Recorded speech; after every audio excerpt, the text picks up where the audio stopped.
Hello साथीहरु, finally हाम्रो प्रतीक्षाको समय समाप्त भएको छ। मैले कुरा गर्न खोजेको भनेको मास्टर कार्ड बारे। किन भन्दाखेरि यो भन्दा अगाडि हामीले इन्टरनेशनल मास्टर कार्ड पाउन नेपालबाट धेरै गाह्रो हुन्थ्यो र अब हामी सहजै तरिकाले इन्टरनेशनल जुन मास्टर कार्ड छ हामी पाउन सक्ने भयो। यस कारणले गर्दाखेरि यो केमा युज हुनेछ यो सबै कुराहरू म विस्तृतमा बताउने छु। भने यसमा यदि तपाईलाई थाहा छैन भने यो मास्टर कार्ड के हो भने म बताइदिउँ।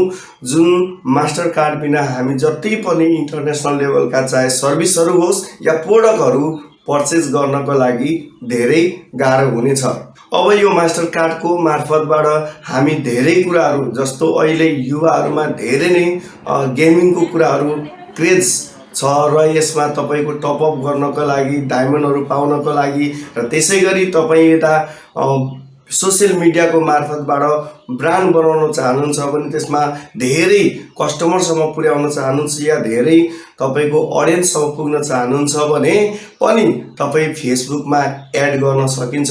भने त्यसैगरी यो विभिन्न इन्टरनेशनल लेभलका एजुकेसनहरू कोर्स गर्नु पर्यो भने त्यो पाउन सकिन्छ। भने त्यसैगरी तपाई नेटफ्लिक्स जस्ता प्राइम भिडियो लगायत एलिबाबा भए अमेजन भए त्यहाँबाट पनि तपाई सामानहरू कुनै खरिद्नु पर्यो भने पनि तपाईलाई यो मास्टर कार्डकै आवश्यक पर्नेछ भने र त्यसैगरी यदि तपाई फ्रीलान्सिङको रूपमा पनि काम गर्न चाहनुहुन्छ भने अब यो मास्टर कार्डको माध्यमबाट सहजै हामी काम गर्न सक्ने छौं। किन भन्दा यो भन्दा अगाडि मास्टर कार्ड नभइसके पछाडी हामी इन्टरनेशनल ट्रान्ज्याक्सनको लागि पर्चेज गर्नको लागि धेरै गाह्रो थियो। त्यसकारणले गर्दाखेरि यो एकदमै खुशी र राम्रो कुरा हो। अब कुरा गरौँ कहाँबाट यो मास्टर कार्ड पाउन सकिन्छ भन्ने विषयमा। नेपाल सरकारको मान्यता प्राप्त क वर्ग र ख वर्गका बैंकहरू जस्तै Nabil bank, global IME bank, NIC Asia bank, NMB bank जस्ताबाट हामी सहजै पाउन सक्छौं र बिस्तारै गरेर सबै बैंकहरूमा क र ख वर्गकाबाट पाउन सकिनेछ। भने यसको लागि दस्तुरको कुरा गर्नु पर्दाखेरि बैंक अनुसार 500 रुपैयाँदेखि 1000 रुपैयाँसम्म खर्च लाग्नेछ। भने त्यसको लागि हामीले 5 नम्बर चाहिँ नेसेसरी रहेको छ। भने अब यो मास्टर कार्डबाट हामी कति ट्रान्ज्याक्सन गर्न सकिन्छ भन्ने कुरा महत्त्वपूर्ण आउँछ। भने यसको लागि हामीले $500 सम्म हामी ट्रान्ज्याक्सन गर्न सकिन्छ।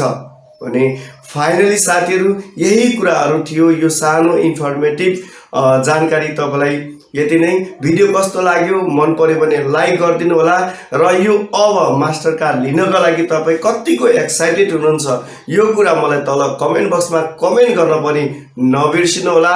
र यदि हाम्रो च्यानल बाबु राजवंशीमा नयाँ हुनुहुन्छ भने भर्खरै जोडिनु भएको छ भने यस्तै खालको इन्फर्मेटिभ मोटिभेसनका भिडियोहरू पाउनको लागि च्यानललाई सब्स्क्राइब गरेर नजिकै रहेको बेल आइकनलाई पनि दबाउन नबिर्सिनु होला।